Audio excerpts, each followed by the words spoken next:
నీళ్ళలో మునిగేదానికి ఆత్మీయ అర్థము క్రీస్తుతో మనం చనిపోయిన వారం. రోమా 6:2 ఆ మాట వచ్చింది. Romans chapter 6:2 it has come that we are dead with Christ. అది మొదటి అనుభవం. మన పాప గుణము క్రీస్తు మరణం ద్వారా చనిపోయింది. లేకపోతే మన పాపములు మనము విడిచిపెట్టడానికి వీలు కాదు. ఒకవేళ మన పాప గుణమును బట్టి మనం అందరం పాపం చేశాం ఇంతవరకు జీవితంలో. ఆ పాప గుణం చనిపోవడము యేసుప్రభు మరణం ద్వారా మనకు ఒక గొప్ప విడుదల. ఇంకా మనలో ఆ పాప గుణం పనిచేయకుండా దేవుడు దాన్ని చంపుతాడు. ప్రభుతో మనం చనిపోయినాం, పాప గుణానికి చనిపోయినాం. అయినా ఈ లోకంలో మనం జీవించేంత వరకు పాప గుణం మనలో ఉంటుంది. అందుకే రక్షణ పొందిన వారు కూడా కొన్నిసార్లు పొరపాటు చేయవచ్చు. ఎందుకంటే పాప గుణం ఇంకా ఉంది, పూర్తిగా తీసివేయబడలేదు. ఈ శరీరం ఉన్నంత వరకు పాప గుణం కూడా ఉంటుంది. ఇంకా చెప్పాలంటే రక్షణ పొందిన వారికి దేవుని గుణం ఉంటుంది, పాప గుణం కూడా ఉంటుంది. ఈ రెండిటి మధ్యలో మనకెప్పుడు పోరాటం ఉంటుంది. పాప గుణమును ప్రతి దినం చంపుకోవాలి. ప్రభు యొక్క మరణాన్ని మనం అన్వయించుకోవాలి ప్రతి దినం. పాప గుణాన్ని బ్రతకనీయొద్దు. ప్రభు గుణము అభివృద్ధి చేసుకోవాలి. అందుకే బైబిల్లో నూతన స్వభావం, ప్రాచీన స్వభావం. నూతన స్వభావాన్ని అభివృద్ధి చేసుకోవాలి, ప్రాచీన స్వభావాన్ని అణుచుకోవాలి. అట్లా జీవించడము మన ఆత్మీయ అభ్యాసం. ఒక విధంగా పాప స్వభావానికి ఒకటే మందు, మరణం. అందుకే ప్రభు మరణించాడు, మనలను కూడా ఆయన మరణములో పాలివారుగా చేశాడు. పాప గుణాన్ని మనం మార్చుకోలేం. అందుకే బైబిల్లో రాయబడింది, చిరుతపులి చెప్పండి తన మచ్చను మార్చుకొనునా, కూషు దేశస్థుడు తన చర్మమును మార్చుకొనునా. నల్లగా పుట్టిన ఆయన తెల్లగా అవుతాడా? కాడు. చర్మం తీసేసినా మళ్ళీ నల్ల చర్మమే వస్తుంది. అంటే ఆ గుణాన్ని ఎవరు మార్చలేరు, బాగు చేసుకోలేరు. అందుకే రక్షణ పొందకుండా ఎవరైనా భక్తిగా జీవించే ప్రయత్నం చేస్తే ఇదే పని చేస్తున్నారు. అందుకే చాలామంది లోకంలో భక్తిగా ఉంటే, మంచి క్రియలు చేస్తే, ఏదో మందిరానికి వెళితే, ఏదో పాటలు పాడితే, ఏదో కానుకలు వేస్తే సరిపోతుంది అనుకొని పాప గుణాన్ని మార్చుకోవడానికి ఏదో ప్రయత్నం చేస్తారు, కానీ మారదు. ఆ పాప గుణం ఎప్పుడు పాపం చేస్తూనే ఉంటుంది. అందుకే భక్తి గల వారు చాలామంది నరకానికి వెళ్తారు. మారు మనసు పొందకుండా మందిరానికి వస్తూ భక్తిగా జీవించి చివరికి పాపగుణం మారని వారు అందరూ నరకానికి పోతారు. అందుకే నిశ్చయం చేసుకోవాలి, మారు మనసు, యేసుప్రభుని అంగీకరించడం, యేసుప్రభు నా కొరకు చనిపోయాడు అని నమ్మి ఆయనతో ఏకీభవించడం, ఆయనను హృదయంలో కలిగి ఉండడం మన పాపగుణానికి మరణం. అదొక్కటే మందు. చనిపోయిన వారు పాపం చెయ్యరు. అది కూడా వచ్చింది, మరణం పాప గుణానికి అదొక్కటే విరుగుడు అని అది కూడా ఉదాహరణంగా రాయబడి ఉంది. చనిపోయిన వ్యక్తి ఎవరైనా మళ్ళీ పాపం చెయ్యరు. అంటే చనిపోయిన తర్వాత ఇంకా ప్రాణం ఉండదు కదా, శరీరములో ప్రాణం ఉండదు కనుక ఆయన ఇంకా ఈ పాపం చెయ్యడు, పడుకుంటాడు. ఇక కళ్ళు కూడా తెరవాడు, నోరు కూడా తెరవాడు, గుండె కూడా ఆగిపోతుంది, ఇంకా ఆలోచనలు కూడా రావు, ఇంకా పాపం చేయడానికి వీలు లేదు, ఎందుకంటే చనిపోయాడు. అట్లనే పాప గుణానికి మరణం వచ్చినప్పుడు మనకు పాపము నుండి విడుదల వస్తుంది. అది మనము గొప్ప ధన్యతగా, అనుభవంగా ఎల్లప్పుడూ గుర్తుంచుకోవాలి. నేను యేసు ప్రభుతో చనిపోయాను. ప్రభు చనిపోయినప్పుడు నేను కూడా ఆయనతో చనిపోయాను. నా పాప గుణం చనిపోయింది, నా పాపాలకు క్షమాపణ కలిగింది, అదే సమయంలో నా పాప గుణం కూడా చనిపోయింది. అందుకే నీళ్ళలో మునిగేదానికి అర్థం యేసు ప్రభుతో నేను చనిపోయాను, నా పాప గుణం చనిపోయింది. రోమా 6లో రెండవ అనుభవం అదేంటంటే పాతి పెట్టబడితి. 4వ వచనం చివరిలో వచ్చింది చూడండి, 4th verse last part, we have been buried. ఇది రెండవ అనుభవం. యేసుప్రభు సమాధి చేయబడ్డాడు, 3 రోజులు సమాధిలో ఉన్నాడు, కానీ కుళ్ళు పట్టలేదు. ఆయన పాపం లేనివాడు గనక ఆయన శరీరం కానీ రక్తం కానీ కుళ్ళు పట్టలేదు. 3 రోజులు సమాధిలో ఉన్నా తిరిగి లేచాడు. ఇప్పుడు సమాధిలో ఉన్న సందర్భం మనకు కూడా ఒక అనుభవం. చనిపోయిన వారిని సమాధి చేయకుండా ఉండలేం కదా. ఏదో కష్టపడి 1 రోజో 2 రోజులో ఫ్రీజర్ తెచ్చుకొని పెట్టుకుంటాం.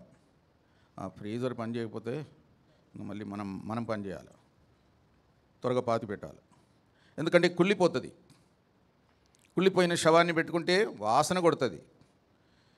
వాసన కొట్టడమే కాదు, ఇంకా ఇంట్లో ఎవరు ఉండరాదు, ఇన్ఫెక్షన్ అయిపోతుంది, ఇంకా బతికి ఉన్నవారు కూడా చచ్చిపోవచ్చు. అందుకే శవాన్ని పెట్టుకోలేం. హాస్పిటల్లో కూడా శవాన్ని పెట్టుకునే స్థలము ఏ స్థలం? మార్చరీ. అక్కడ ఎవరు ఉండరు, తలుపులు వేసి ఏదో ఏసీ పెడతారు, దూరంగా ఉంటారు, ఇన్ఫెక్షన్ కూడా ఉంటుంది. మన జీవితము పాపగుణానికి చనిపోయిన తర్వాత మన పాత జీవితానికి సంబంధించిందంతా పాతి పెట్టబడినట్టే మనము దూరం చేసుకోవాలి, నాశనం చేసుకోవాలి, కప్పి పెట్టాలి, దానితో సంబంధం ఉండకూడదు. అందుకే మారుమనసు పొందిన తర్వాత పాపానికి సంబంధించింది ఏది బైబిల్లో కూడా ఉంది. మంత్రాలు చేసే పుస్తకాలు కూడా కొంతమంది ఏం చేశారు, మారుమనసు పొందినాక కాల్ చేశారు. కాబట్టి సినిమా పాటలు, చెడ్డ పుస్తకాలు, నవళ్ళు, తర్వాత అవిశ్వాసులతో సహవాసం కూడా జాగ్రత్త. విశ్వాసులతోనే సహవాసం కలిగి ఉండాలి. అది పాతి పెట్టబడినట్టు పాత జీవితం. తర్వాత కొలొస్సీ 3వ అధ్యాయంలో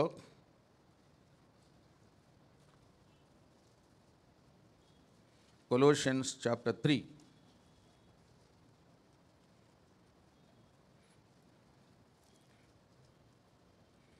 3వ వచనం, భూ సంబంధమైన వాటి మీద మనసు పెట్టకుడి, ఏలయనగా మీరు మృతి పొందితిరి, మీ జీవము క్రీస్తుతో కూడా దేవుని యందు దాచబడి ఉన్నది. యువర్ లైఫ్ ఈజ్ హిడ్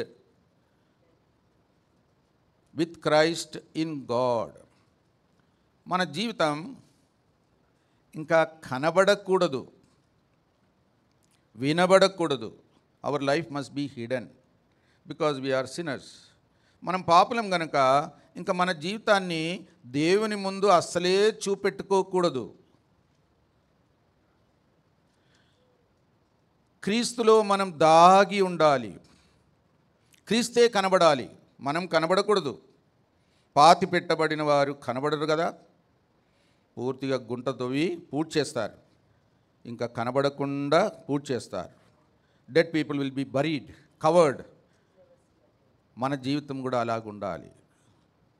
ఎక్కడ నేను మంచి వ్యక్తిని అని నీ మనసులో కూడా అనుకోకూడదు. నాలో ఏదన్నా మంచితనం ఉంది అని నువ్వు కలలో కూడా అనుకోకూడదు. ఎవరైనా నిన్ను మంచి వ్యక్తి అని పొగిడితే తల ఊపకూడదు. నేను మంచి వ్యక్తిని కాను అని చెప్పాలి. దేవుడు ఒక్కడే మంచివాడు. మనలో ఎవరు కూడా మంచివారు లేరు. మనం 100% పాపులం.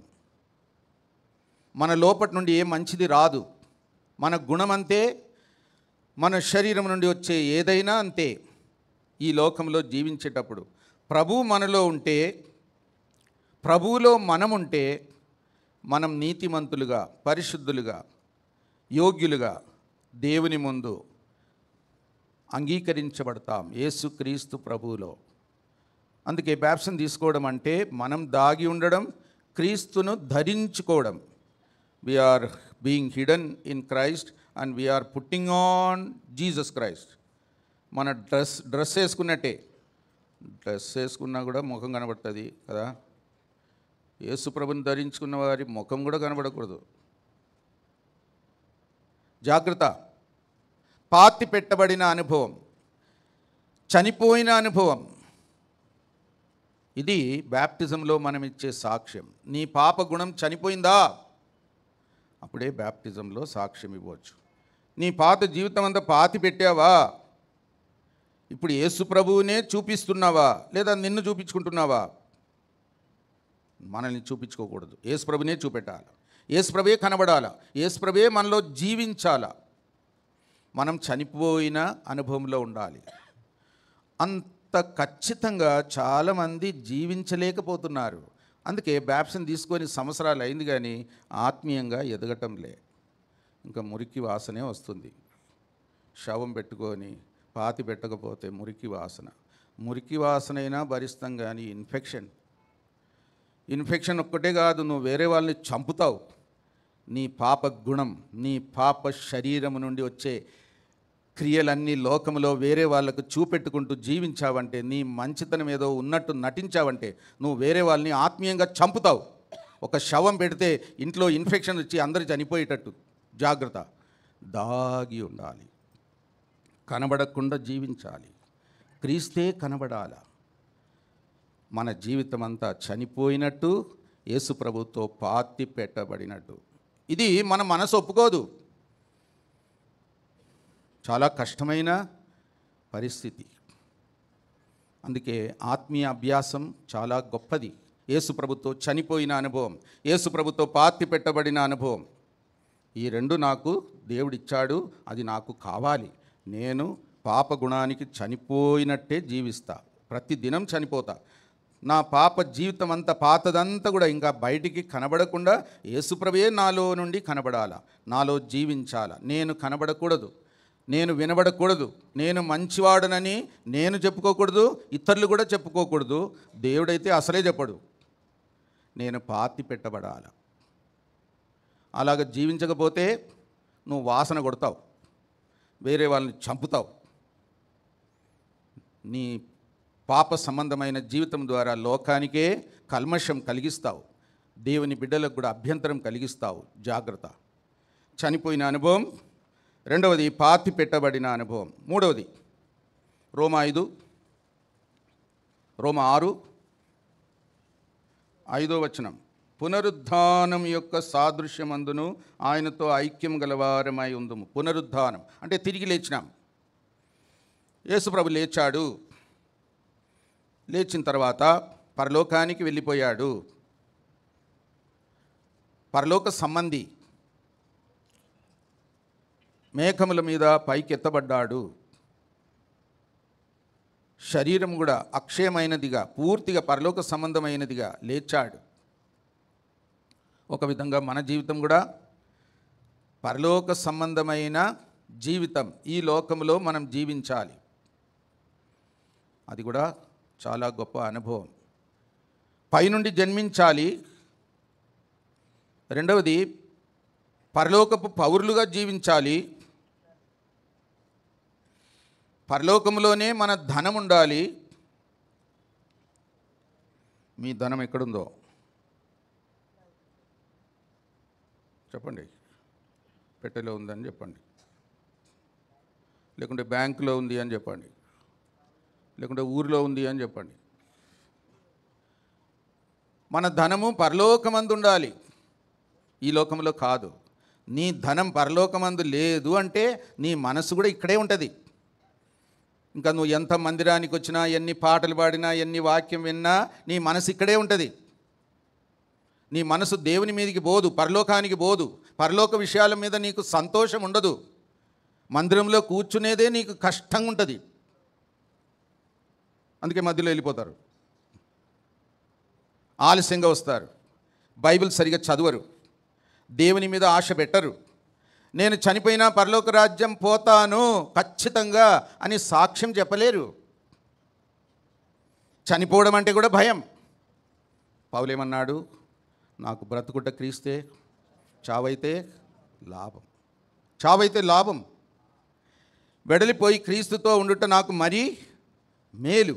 Far better to be with Christ. ఒకరోజు యేసుప్రభు వచ్చినప్పుడు నేను తిరిగి లేస్తాను, నా శరీరం మార్చబడుతుంది. అప్పుడు నా అసలైన జీవితం మొదలవుతుంది.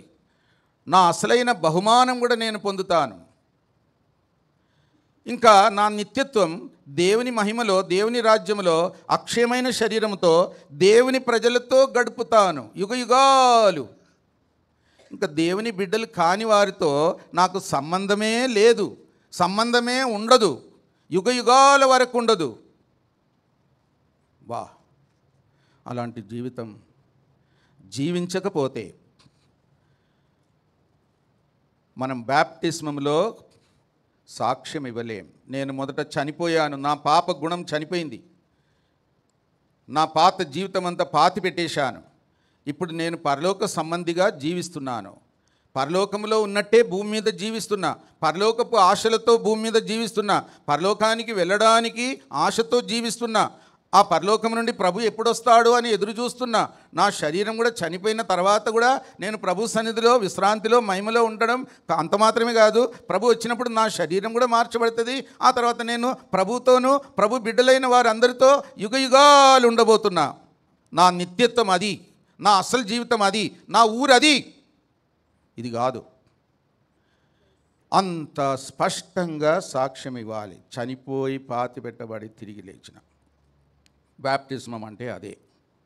నీళ్ళలో మునిగేదానికి ఆత్మీయ అర్థము క్రీస్తుతో మనం చనిపోయిన వారం. రోమా 6:2 ఆ మాట వచ్చింది. Romans chapter 6:2, it has come that we are dead with Christ. అది మొదటి అనుభవం. మన పాప గుణము క్రీస్తు మరణం ద్వారా చనిపోయింది. లేకపోతే మన పాపములు మనము విడిచిపెట్టడానికి వీలు కాదు. ఒకవేళ మన పాప గుణమును బట్టి మనం అందరం పాపం చేశాం ఇంతవరకు జీవితంలో. ఆ పాప గుణం చనిపోవడము యేసుప్రభు మరణం ద్వారా మనకు ఒక గొప్ప విడుదల. ఇంకా మనలో ఆ పాప గుణం పనిచేయకుండా దేవుడు దాన్ని చంపుతాడు. ప్రభుతో మనం చనిపోయినాం, పాప గుణానికి చనిపోయినాం. అయినా ఈ లోకంలో మనం జీవించేంత వరకు పాప గుణం మనలో ఉంటుంది. అందుకే రక్షణ పొందిన వారు కూడా కొన్నిసార్లు పొరపాటు చేయవచ్చు. ఎందుకంటే పాప గుణం ఇంకా ఉంది, పూర్తిగా తీసివేయబడలేదు. ఈ శరీరం ఉన్నంత వరకు పాప గుణం కూడా ఉంటుంది. ఇంకా చెప్పాలంటే రక్షణ పొందిన వారికి దేవుని గుణం ఉంటుంది, పాప గుణం కూడా ఉంటుంది. ఈ రెండిటి మధ్యలో మనకెప్పుడు పోరాటం ఉంటుంది. పాప గుణమును ప్రతి దినం చంపుకోవాలి. ప్రభు యొక్క మరణాన్ని మనం అన్వయించుకోవాలి ప్రతి దినం. పాప గుణాన్ని బ్రతకనీయొద్దు. ప్రభు గుణము అభివృద్ధి చేసుకోవాలి. అందుకే బైబిల్లో నూతన స్వభావం, ప్రాచీన స్వభావం, నూతన స్వభావాన్ని అభివృద్ధి చేసుకోవాలి, ప్రాచీన స్వభావాన్ని అణుచుకోవాలి. అట్లా జీవించడము మన ఆత్మీయ అభ్యాసం. ఒక విధంగా పాప స్వభావానికి ఒకటే మందు, మరణం. అందుకే ప్రభు మరణించాడు, మనలను కూడా ఆయన మరణములో పాలివారుగా చేశాడు. పాప గుణాన్ని మనం మార్చుకోలేం. అందుకే బైబిల్లో రాయబడింది, చిరుతపులి చెప్పండి తన మచ్చను మార్చుకొనునా, కూషు దేశస్థుడు తన చర్మమును మార్చుకొనునా. నల్లగా పుట్టిన ఆయన తెల్లగా అవుతాడా? కాడు. చర్మం తీసేసినా మళ్ళీ నల్ల చర్మమే వస్తుంది. అంటే ఆ గుణాన్ని ఎవరు మార్చలేరు, బాగు చేసుకోలేరు. అందుకే రక్షణ పొందకుండా ఎవరైనా భక్తిగా జీవించే ప్రయత్నం చేస్తే ఇదే పని చేస్తున్నారు. అందుకే చాలామంది లోకంలో భక్తిగా ఉంటే, మంచి క్రియలు చేస్తే, ఏదో మందిరానికి వెళితే, ఏదో పాటలు పాడితే, ఏదో కానుకలేస్తే సరిపోతుంది అనుకొని పాప గుణాన్ని మార్చుకోవడానికి ఏదో ప్రయత్నం చేస్తారు, కానీ మారదు. ఆ పాప గుణం ఎప్పుడు పాపం చేస్తూనే ఉంటుంది. అందుకే భక్తి గల వారు చాలామంది నరకానికి వెళ్తారు. మారు మనసు పొందకుండా మందిరానికి వస్తూ భక్తిగా జీవించి చివరికి పాపగుణం మారని వారు అందరూ నరకానికి పోతారు. అందుకే నిశ్చయం చేసుకోవాలి, మారు మనసు, యేసుప్రభుని అంగీకరించడం, యేసుప్రభు నా కొరకు చనిపోయాడు అని నమ్మి ఆయనతో ఏకీభవించడం, ఆయనను హృదయంలో కలిగి ఉండడం మన పాప గుణానికి మరణం. అదొక్కటే మందు. చనిపోయిన వారు పాపం చెయ్యరు. అది కూడా వచ్చింది. మరణం పాప గుణానికి అదొక్కటే విరుగుడు అని అది కూడా ఉదాహరణంగా రాయబడి ఉంది.